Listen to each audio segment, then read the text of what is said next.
Figure बेटे हमें find out करना है एक्स वाई जेड की वैल्यू फाइंड आउट करनी है डीई पैरेलल टू बीसी। अगर डीई पैरेलल टू बीसी है, इससे पहले हम क्या निकाल सकते हैं, इस ट्रायंगल के अंदर, ट्रायंगल बीईसी के अंदर वाई की वैल्यू फाइंड आउट कर सकते हैं। In triangle BEC we can find out the value of Y. तो Y plus 30 degree plus 60 degree is equal to 180 by angle sum property. By the angle sum property we can write, तो y plus 90 is equal to 180 degree. So y is equal to 180 minus 90, that will be equal to 90 degree.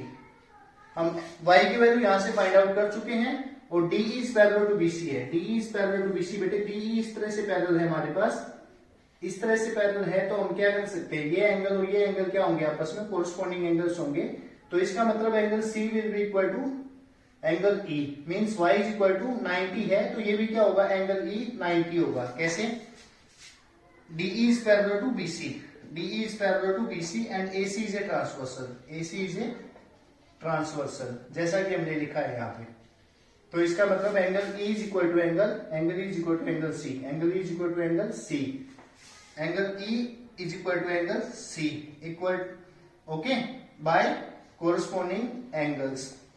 Corresponding angles हैं, इस तरह से लिख सकते हैं। तो angle E will be equal to, angle E will be equal to 90 degree, ठीक है, angle E is equal to 90 degree.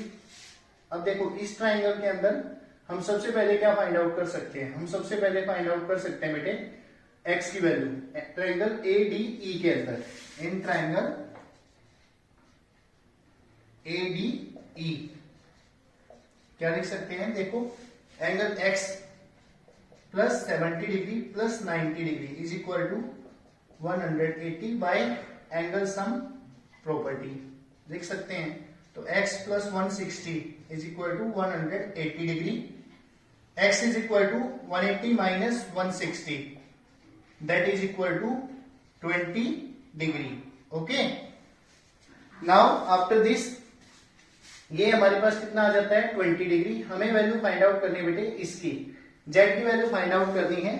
z की वैल्यू फाइंड आउट करनी है तो हम कैसे कर सकते हैं, देखो इसके अंदर, इस फिगर के अंदर यहां पर ये हमारे पास 70 डिग्री है, दिस इज 70, और ये पूरा एंगल इसके इक्वल होता है, angle B is equal to angle D by corresponding angles. Corresponding angle से हम क्या लिख सकते हैं, angle B is equal to angle D, DE is parallel to BC, और अब की बार ट्रांसवर्सल कौन सी लाइन लेंगे हम, AB। देखो अब की बार क्या, ये DE है और ये हमारे पास BC है, तो ये एंगल आपस में कैसे होंगे, ये एंगल आपस में कैसे होते हैं, कोरस्पॉन्डिंग एंगल्स होते हैं। तो D is equal to D angle किसके बराबर होगा, B के बराबर। तो AB is a transversal, AB is a transversal means angle Z plus 30 is equal to angle B is equal to angle D, that are the corresponding angles। इसका meaning क्या होगा, z plus 30 is equal to 70 degree, z की value क्या होगी 70 degree minus 30 degree, it can be written 40 degree.